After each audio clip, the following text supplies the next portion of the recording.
Hello everyone. I'm doing a sketchbook tour. I think they're quite popular, and the sketchbook in question is one of many that I have, and I finished it recently.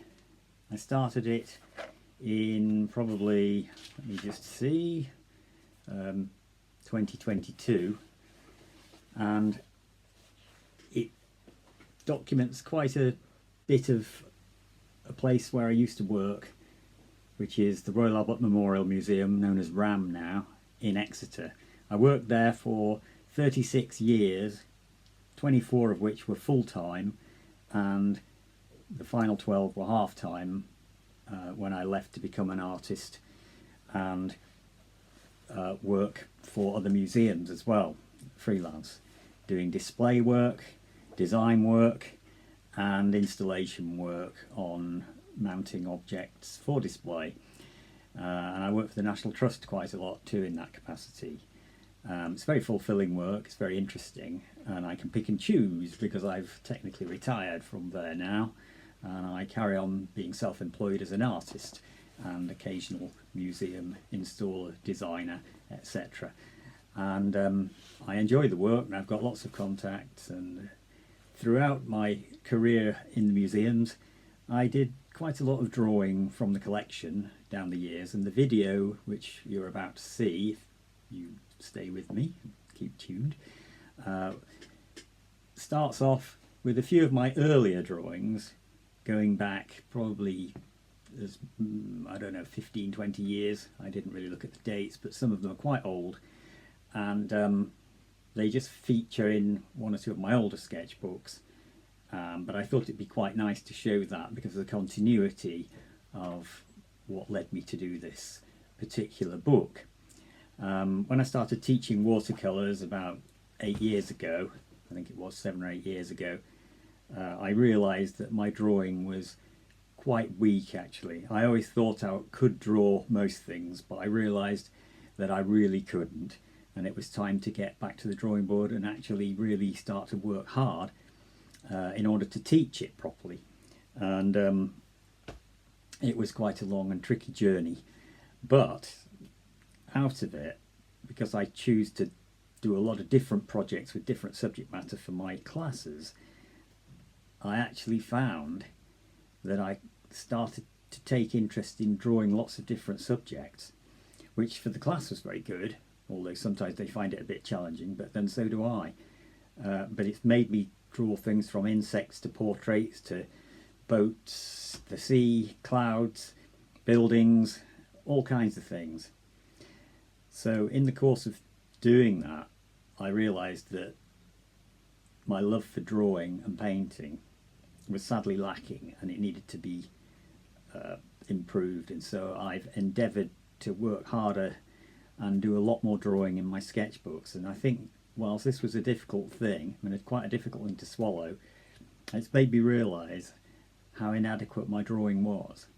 I still don't think it's perfect, but it's getting better, and I think I can now draw many more things without any qualms about having to go at difficult things. There are some things that interest you more than others, and when that happens, obviously you approach it with more gusto and probably come up with a better result. Anyway, I'll stop talking now and I'll begin the sketchbook tour. There will be narrative over the top of it. Just like to thank all the people who've subscribed lately, because that really helps. It's really encouraging. I'm 13 people off 1,000. It's taken a long time and it's been a bit difficult to get to this point, but hopefully we'll be over 1,000 soon, and I'm going to be producing more videos and more sketchbook tours if I can. I've got quite a few sketchbooks on the go, some of which are older. I've got a few finished ones which are worth looking at, and some which have things that are worth looking at in them. Some of them are very rough, but this is more of a drawing book, illustrating, if you like, aspects of the museum collections and some of the other things within it.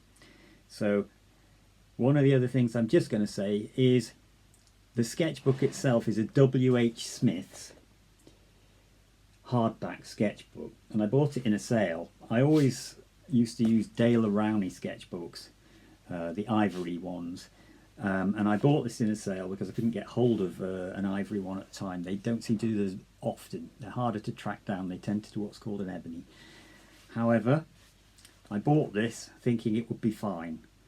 But one of the reasons I decided to do this video is because this book is actually deteriorating and certain of the drawings are bleeding through. I've done what I can to prevent that by using acrylic paint, but it isn't as perfect as it used to be, which is very irritating when I consider how much time I've put into this. But before it deteriorates anymore, I've made this video, so if you like the content, please like and subscribe, because it really goes a long way to helping me to develop the channel and encourages me to carry on and make more better videos. So thanks for your time, and see you on the next. So please enjoy. Quite an old sketch, drawn from the office window one lunchtime. I used to work in what's York Wing and drew that from the window. Then I did quite a lot of birds and natural history subjects. Here's a giraffe skull in the store. And here is a small sewing machine.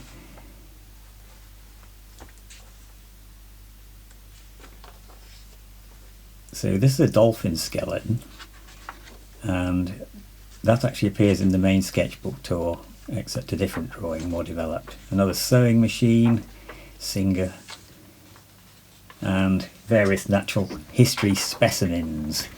More birds, owls this time. All from taxidermy. That was a quick study one lunchtime of a sculpture, relief, a bas relief.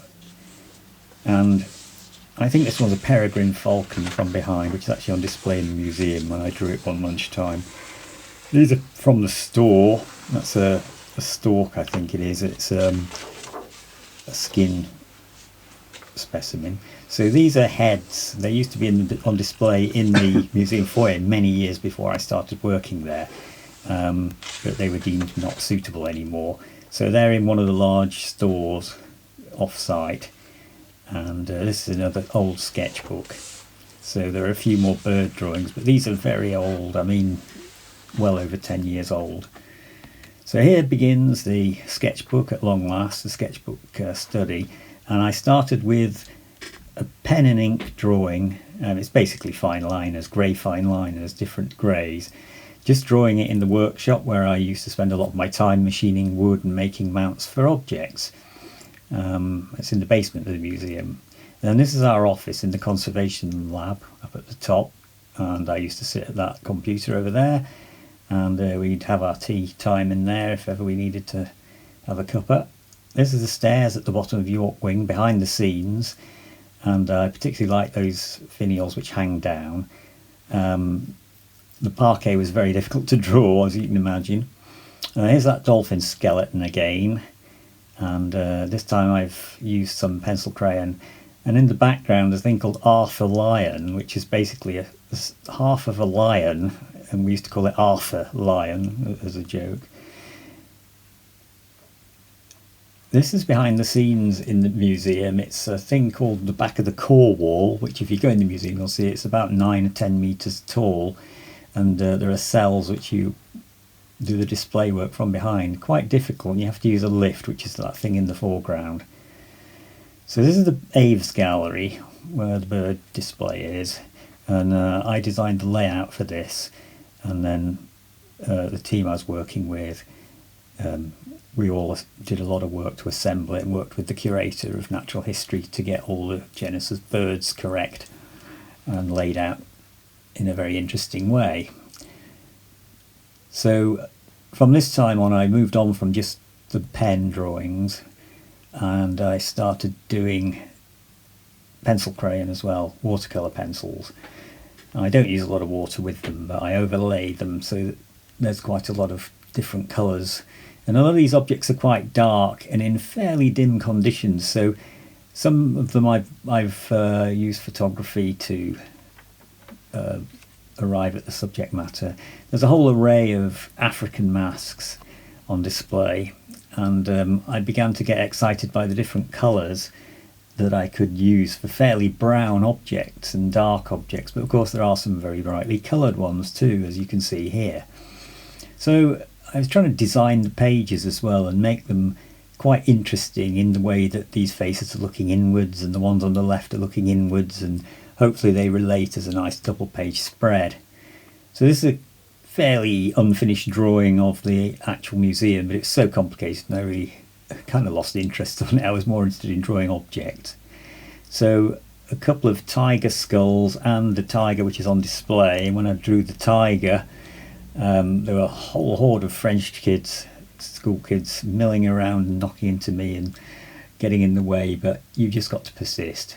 And the skulls were in one of the stores, so I just went and drew those. Took a couple of lunch times, and then I think I finished the tiger one at home. Didn't have my pencil crayons. And these are more skulls. I think I was drawing them around the same time, back in 23, I think, or 22. And I think that's a canine. And this is one of Scott's sled dogs at the bottom. That skull's actually on display in the museum. And that was a lion's skull with one of the big canine teeth missing. And it made it look a little bit weird. But you can see the labels on the subjects. The bottom one was an elephant's skull. These are model boats which have never been on display to my knowledge. They may have back in Victorian times, but they're in one of the stores, and I particularly like model boats and have actually did a lot of restoration work on a model boat for Plymouth Museum some years ago, which was a World War I battleship. So these are all these on the left, the cannon, are in the store, off-site store called the Ark. These particular cannon are signal cannon from the HMS Victory. And I think I got the perspective a little bit too exaggerated on that. This is Ilchenik, Ram's totem pole, in the World Cultures Galleries upstairs in the museum. It was partially carved in Vancouver Island and then brought over on a ship, and some of the tribe came over to actually carve it in the galleries, and then when they'd finished it, they painted it, and then it was elevated into its current position with a special ceremony. So moving on to the next page, we've got some fragments from a Devon church, and these at first seem quite difficult things to draw, but like I said at the beginning, some of these challenges of drawing things I wasn't used to drawing, I found quite exciting. And we've got Civil War armour. There was quite a lot of Civil War activity around Exeter, and so part of the collection is some of this armour that's on display. And most of these drawings are drawn in biro, no pencil work at all first. I just drew them in biro. There are one or two that I started in pencil, but these were all just direct in biro and then worked on with the pencil crayons. And that's the case for most of the drawings in the book, really. They're just drawn directly with pen. So at the bottom there we've got more bird skins. There are lots and lots of bird skins, which are kind of ornithological reference. It's a muntjac deer skull, quite an awkward and weird thing to draw. And then a cuckoo. I've always quite liked birds, but they are quite tricky things to draw. I think you've really got to understand their form very well to get them right. So this is a duckling skin. You can see the eye appears white, but that's just the stuffing. It doesn't have a fake eye in there. The skins are literally for ID purposes. So the in early cases things were shot often or brought in dead to a taxidermist, and they would have been stuff for museums. Here we've got some kingfishers, and well, we're on to some more archaeological things. I don't know where these came from. It was in a cabinet and I couldn't get at it in one of the stores, so just liked the look of it. This was a tomb which we had to reconstruct for display.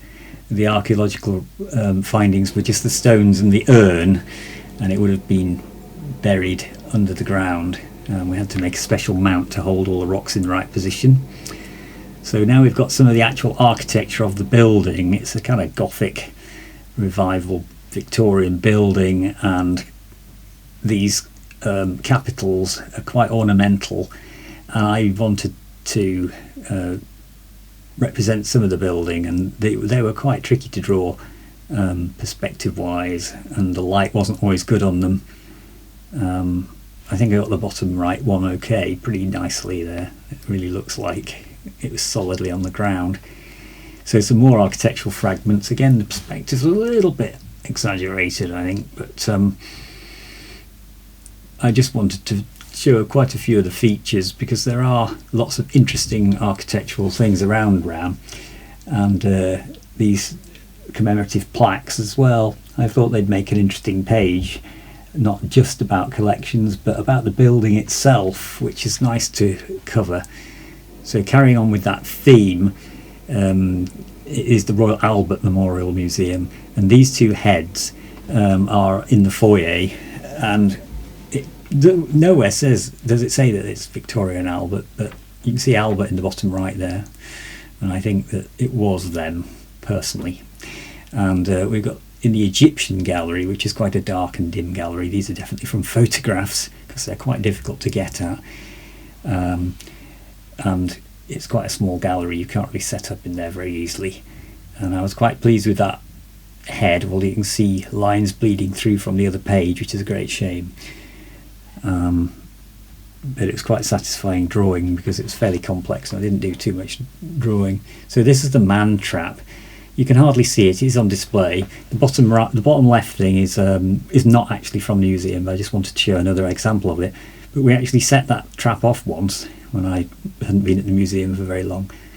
One of the chaps there and myself had it, and we opened it up. We threw a piece of 2x2 in there, and it jumped off the ground and snapped 2x2 straight in half. So think what it would do to your leg.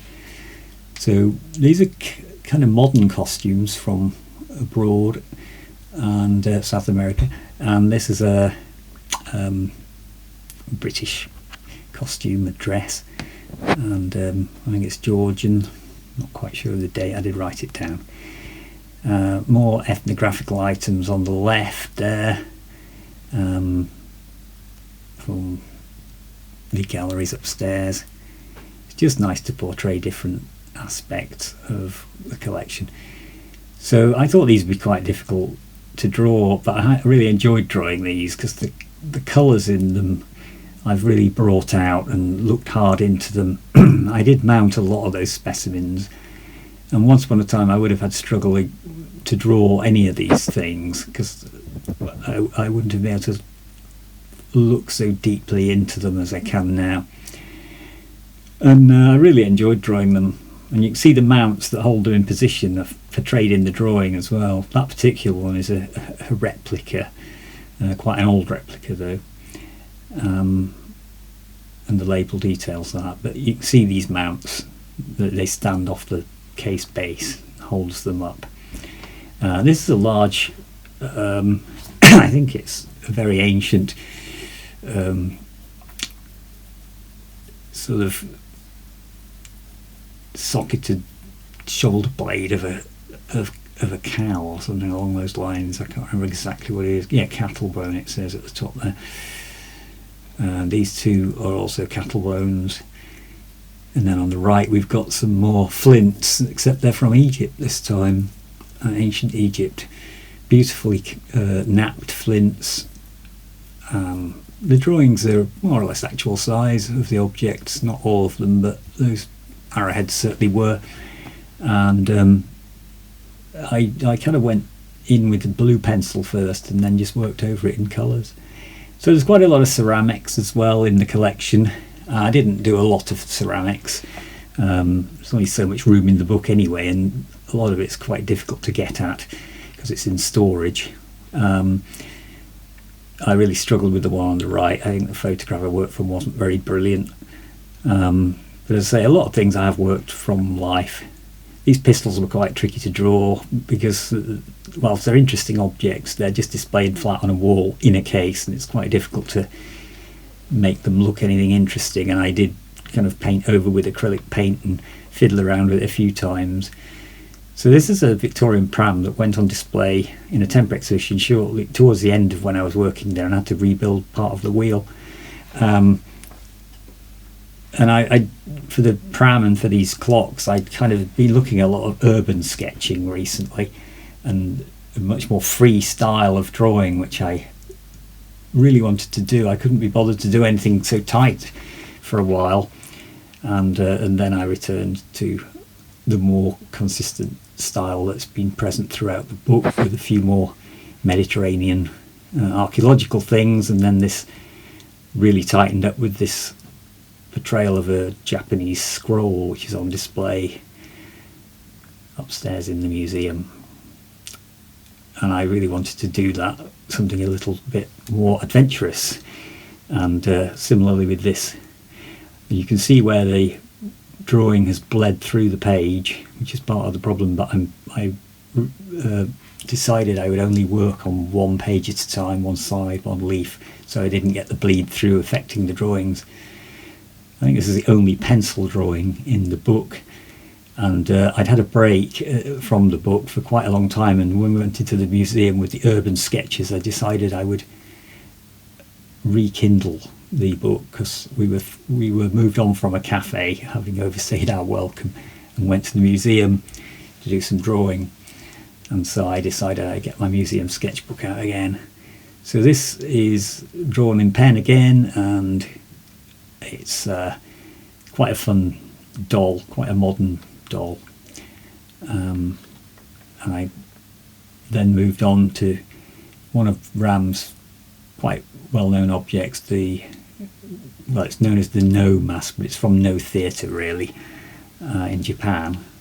I think I got the face a little elongated. This I did with the urban sketches in the gallery, and there are lots of kids bustling around, and it's quite dark in there, but I could just had a bit of light shining on. It's all drawn with pencil first, and then pencil crayon. Oh, there is another pencil drawing there, in fact. So yeah, that's straight in with pencil crayon and no pen at all that time.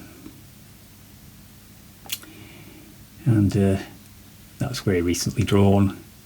So as I showed you at the beginning, from an old sketchbook, in the large object store off-site, there are these heads which used to be on display in the foyer of the museum,